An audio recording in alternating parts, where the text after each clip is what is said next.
할렐루야. 우리를 위해서 당당하게 앞서가신 예수 그리스도의 그 은혜를 기억하며 오늘 종려 주일 예배로 하나님께 영광 올려드립니다.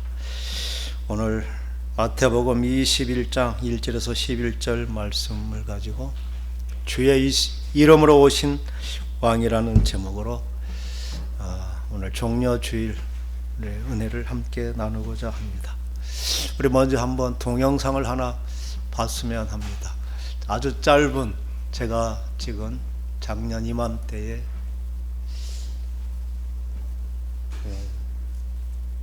여기에 감람산에서 예루살렘 성전을 향해 내려다본 모습입니다.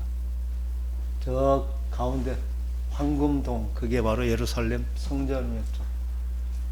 감람산 높이에서 계곡을 따라서 올라가면 예루살렘 성전이 되는 곳, 감람산.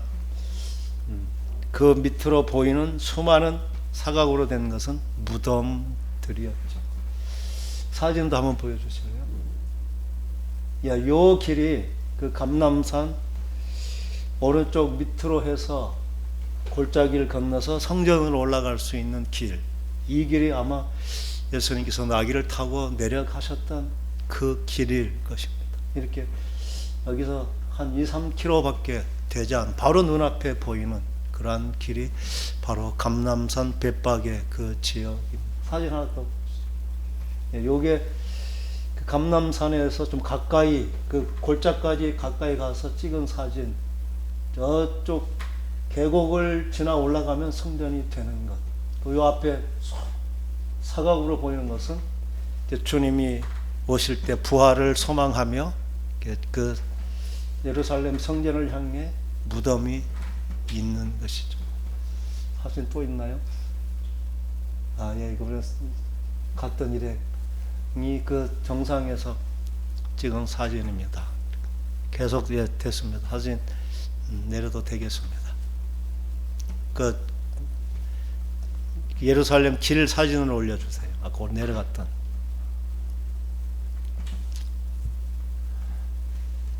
바로 전 사진.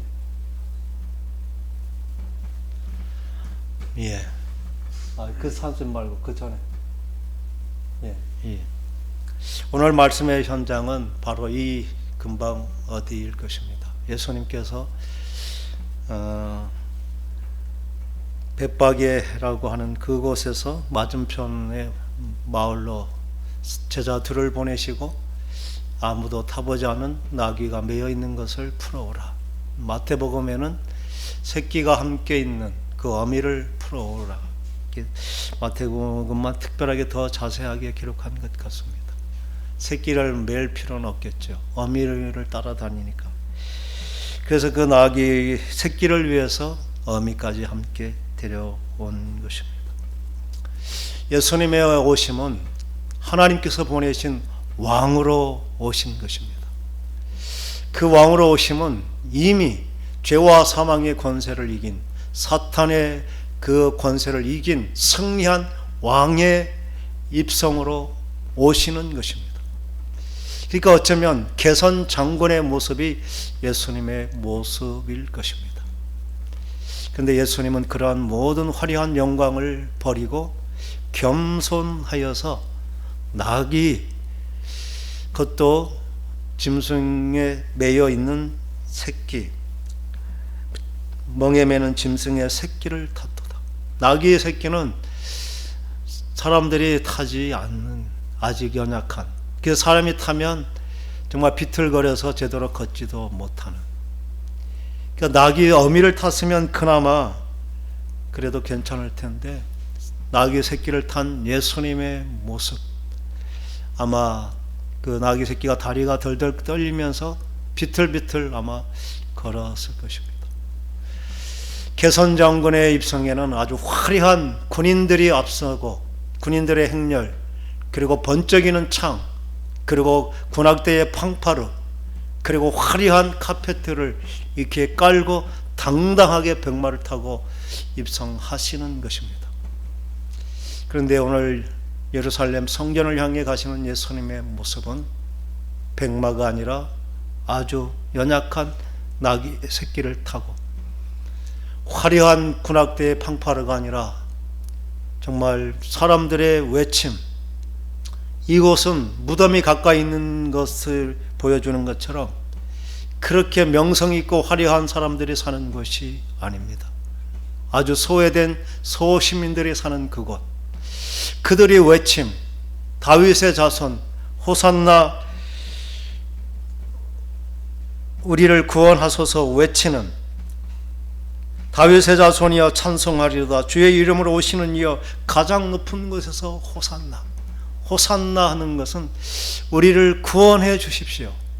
이 호산나라는 단어가 쓰일 때는 왕과 백성 그리고 아버지와 아들의 관계 가운데 왕이 자기의 백성을 구원하는 그 구원, 그걸 호산나라고 하는 것입니다.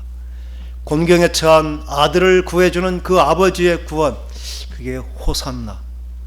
예수님이 오심은 바로 이렇게 왕으로서 자기 백성을 구원하고 아버지로서 비탄에 빠진 자기의 자식을 구원하는 구원자, 그런 왕으로 오셨지만 그는 그렇게 화려한 길을 가지 않는 것입니다. 카페트가 깔려지는 길이 아니라 제자들이 그 때 묻은 옷을 길에 편, 그리고 그곳에 있는 나무 가지, 이 나무 가지가 종려나무입니다. 예루살렘에 또 보니까 감람나무, 이 올리브나무와 종려나무가 참 많이 있었습니다. 아마 쉽게 할 수 있는, 그리고 종려나무 가지가 V자로 이렇게 쭉쭉쭉 뻗어 있어서 마치 승리의 함성을 상징하는 것처럼 그렇게 아마 그런 마음으로 종려 가지를 길에 펴고 그 가지를 마치 깃발처럼 흔들기도 하면서 정말 나름 최선을 다한 환영하는 그러한 행렬입니다. 여러분의 생각에 그 행렬이 장관일까요? 초라할까요? 그때 당시 예루살렘의 명절이 되면 로마의 군대들이 치안을 위해서 혹시 밀란이 날까 해가지고 저쪽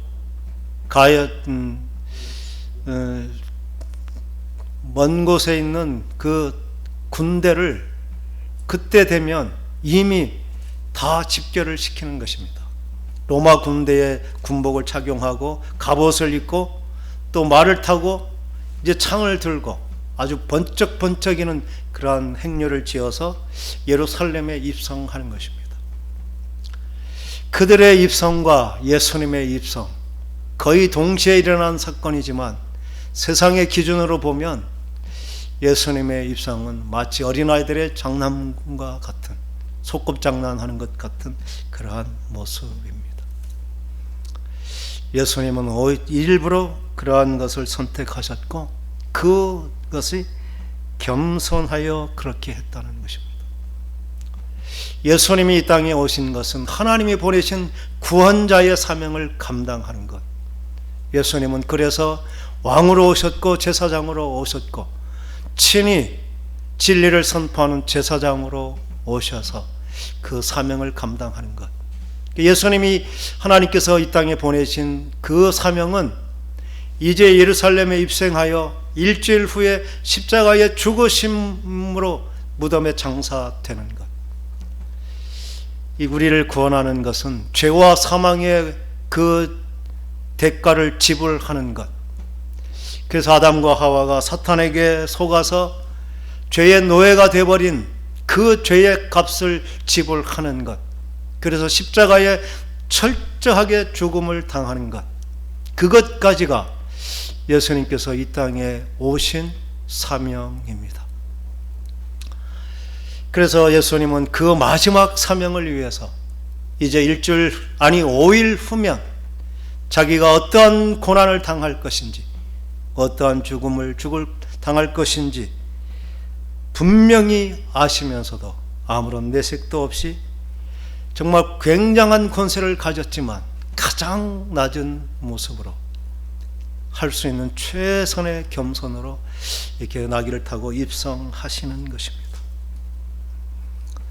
예수님께서 해결하셔야 될 죄의 문제, 그것은 친히 보여주신 것입니다. 우리는 죄가 무엇인지 이미 창세기 모세오경을 통해 분명히 깨달은 바 되었습니다. 죄의 모습이 극단적인 것은 하나님 앞에 겸손했던 인간이 마치 자기가 하나님처럼 된 것처럼 자기가 알고 있는 것, 배운 것, 또 가진 능력을 가지고 또 더 많은 것을 소유하면서 끝없이 높아지려고 하는, 그게 인간의 성공이라 생각하며 그것은 최고의 자리로 올라간 교만의 극치, 그게 바로 죄의 종노릇의 모습입니다. 요즘 아주 인기 있는 드라마 제목이 뭐였죠? 펜트하우스. 가장 높은 곳에 특별한 사람들, 가장 성공한 최고 정상의 사람들의 모습, 그들이 마치 세상의 성공의 기준이죠. 더 많은 것을 가져야 되고 더 높은 명예를 가져야 되고 자기만 특별해야 되는 것, 그게 종노릇하는 최고의 모습입니다. 그 안에 참 평안이 있었던가요? 진정한 사랑이 있었던가요? 누구든지 정말 이 땅이 끝나고 나서 죽은 후에 그 성공한 그 사람을 기억하며 내 마음에 영원히 잊을 수 없는 은사라고 기억할 만한 그러한 삶의 흔적을 남길 수 있었을까요? 세상이 주는 것은 높아지기 위해서 남의 것을 빼앗고 남의 것을 탈취하는, 짓밟고 빼앗고 모함하고 아무리 선하더라도 거짓말하거나 아니면 잘못된 것을 방관하는 그러한 일을 통해서만 자기가 올라가는 것입니다. 정당하게 해서는 다른 사람보다 더 높아질 수 없는 것. 그래서 예수님께서 반드시 해결해야 될 것은 인간이 그 끊임없는 욕망, 높아지지 않고는 불안하고 뭔가 부족한 것 같은, 그래야만 될 것 같은 그러한 정말 욕망의 노예가 되어버린 그 사슬을 끊지 못하는 그 일, 그 일을 예수님께서 반드시 해결해야 될 가장 죄의 핵심적인 모습입니다.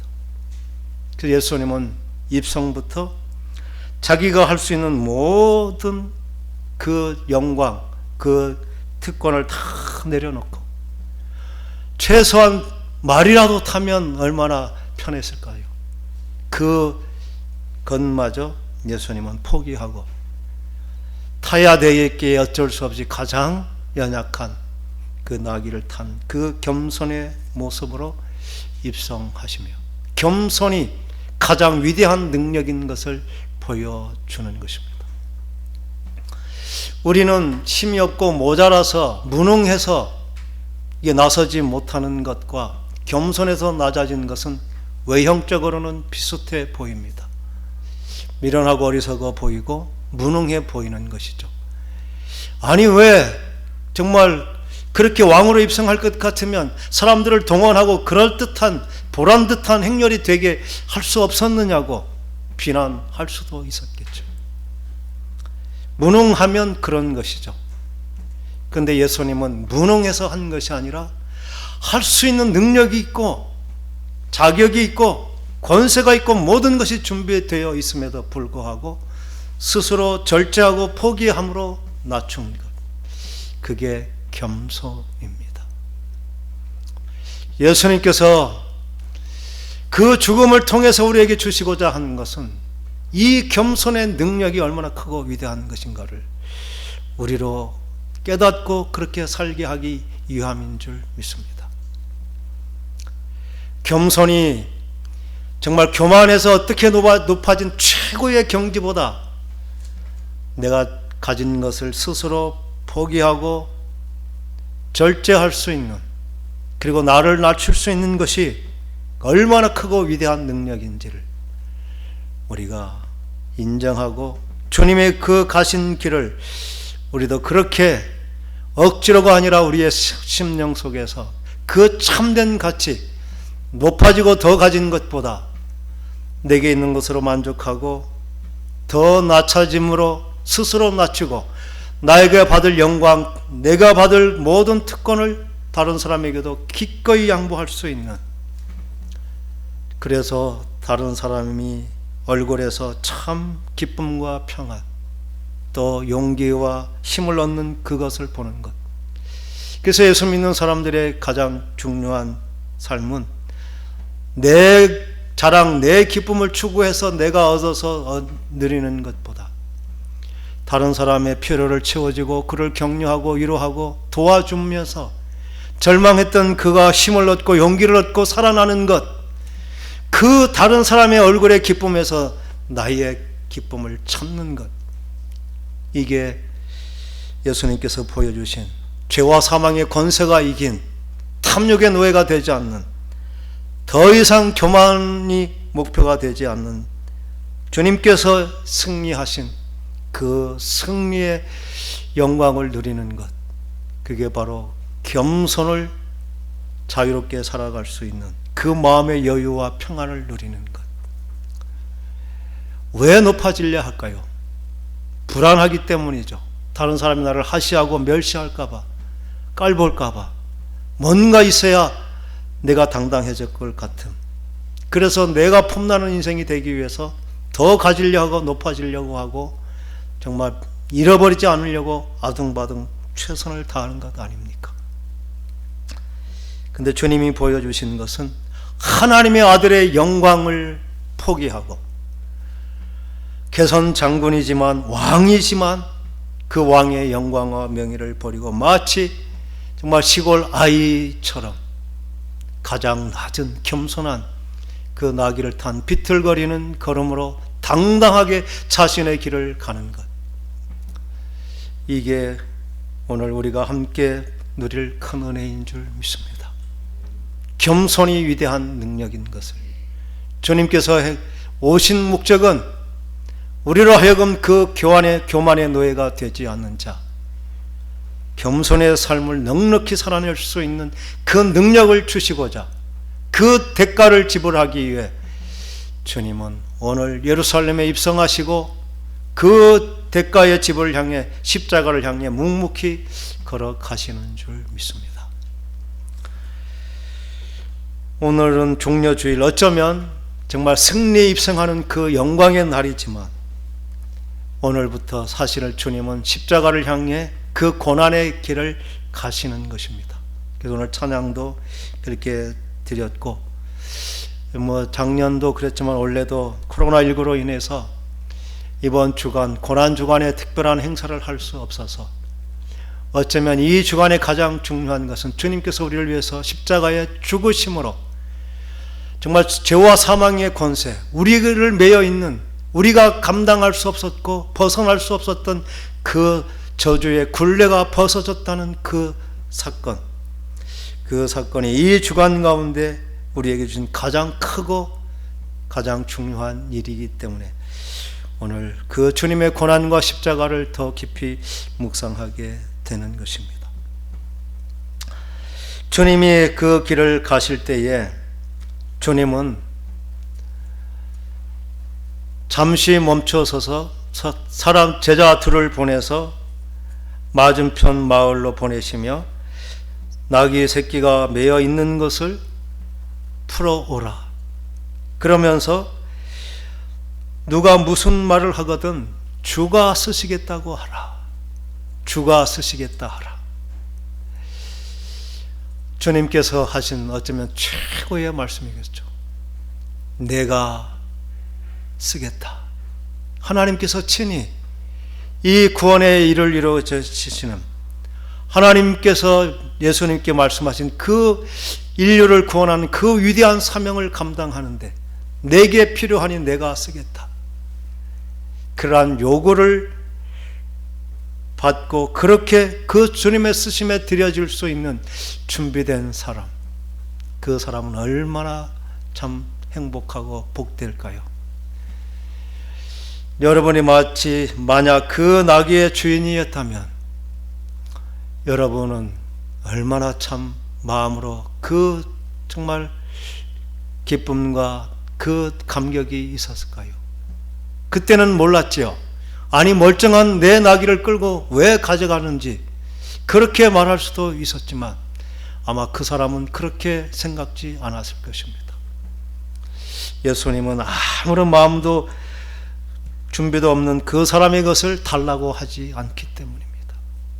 주님이 그렇게 말씀하신 것은 그렇게 주님의 때를 위해서 기꺼이 모든 것을 드리고자 하는 준비된 심령, 그래서 언제든지 주님께서 나와 동행하자 하면 내가 정말 죽기까지라도 따르고자 결정된 그렇게 마음에 작정한 사람들을 주님은 알고 계시고 그렇게 주님은 부르시는 줄 믿습니다.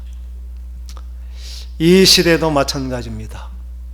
주님께서 나와 더불어 이 시대에 정말 구원을 알지 못하고 죄와 사망의 종로로 타는 이 시대 가운데 생명의 길, 구원의 길을 함께 열어가기 위해서 주님은 준비된 심령, 시간과 헌신할 수 있는 자신의 삶을 들여서 정말 주님의 복음에 함께 동역할 수 있는 그렇게 기꺼이 자신을 드리고자 준비된 심령, 기도하는 심령들을 기다리시면서 지금도 주가 쓰시겠다 이렇게 말씀하시며 우리를 부르시는 줄 믿습니다.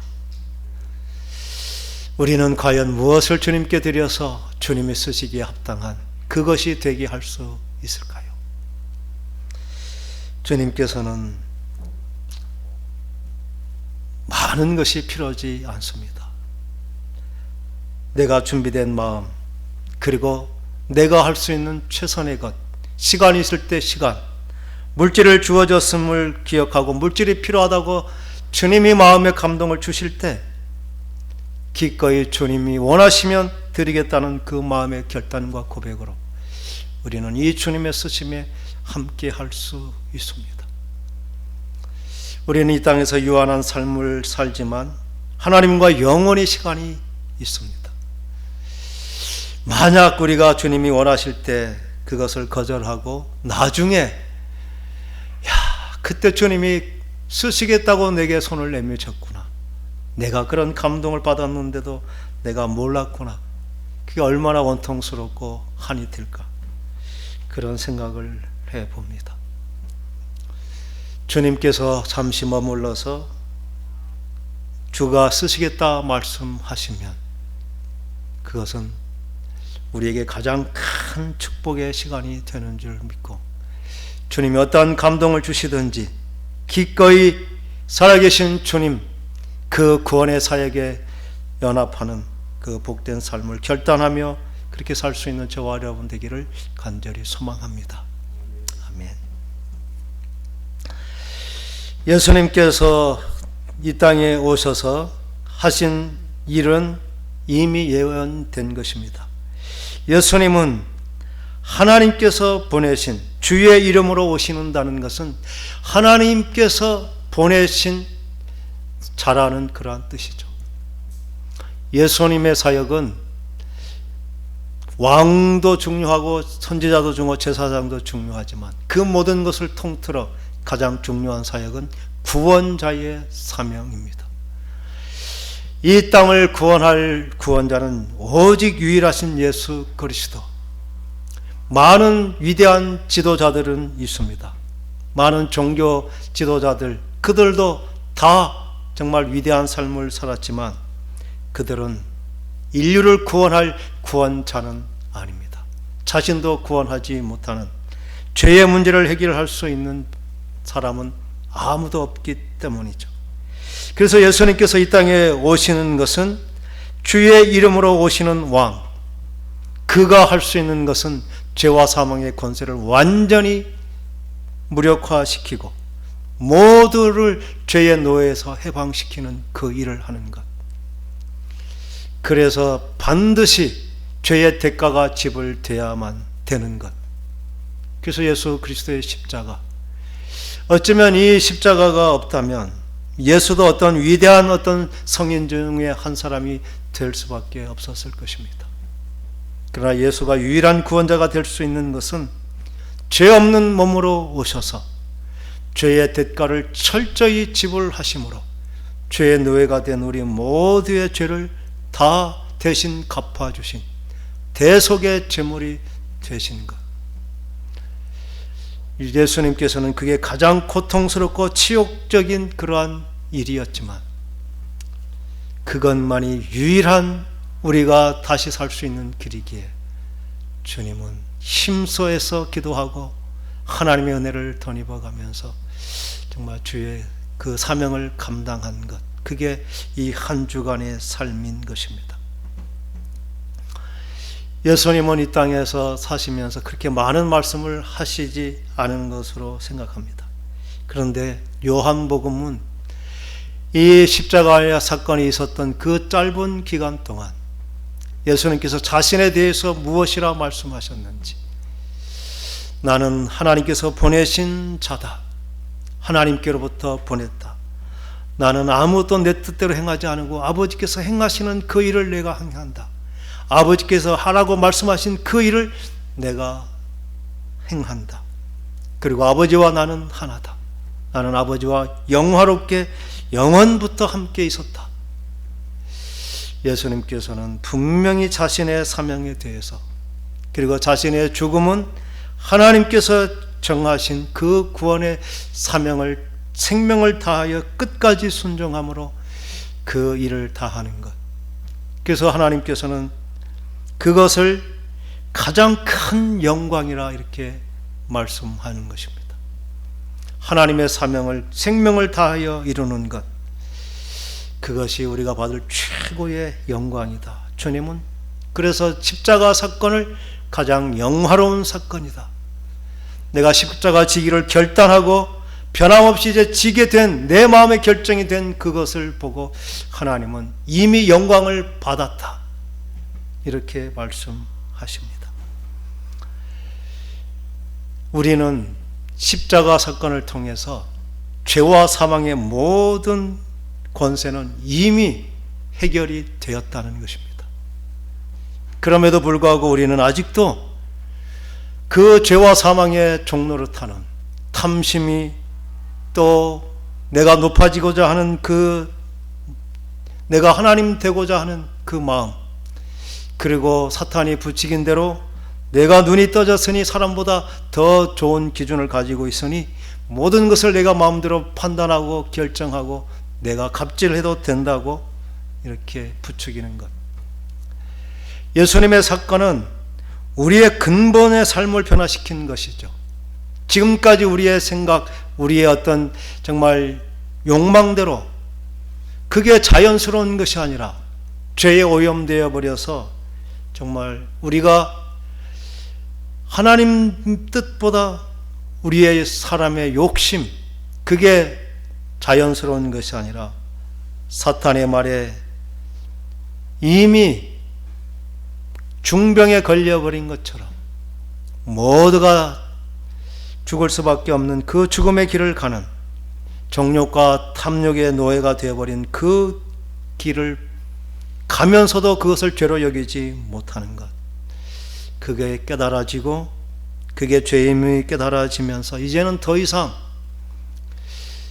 우리는 어떠한 죄도 어떠한 정말 잘못도 그게 우리가 사탄의 노예가 될, 사탄이 우리로 하여금 네 잘못했으니 너는 나의 노예가 되어야 된다고 하는 그러한 말을 들을 수 없는, 이 십자가에 해결한 것은 우리의 어떠한 정말 부정과 어떠한 죄악, 우리가 저지를 수 있는 최악의 상태, 그 상태까지 전부를 주님은 십자가에서 해결해 주셨다는 이 분명한 믿음을 갖는 것.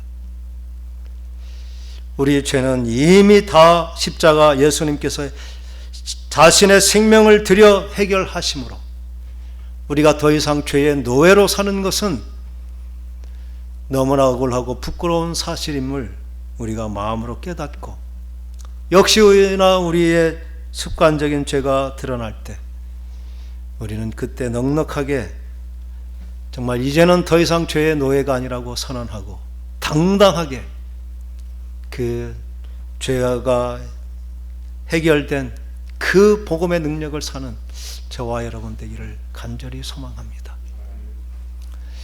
예수님께서 이 한 주간 우리에게 주신 것은 우리를 조금 도와주는 것이 결코 아닙니다. 우리의 인생 전부를 완전히 바꾸고 우리가 어떠한 상태에 있든지 간에 다시 거룩하게 살 수 있는, 언제든지 일어나 다시 시작할 수 있는 영원한 출발점을 주신 것, 그게 주님께서 우리에게 주신 가장 큰 은혜와 복인 줄 믿습니다.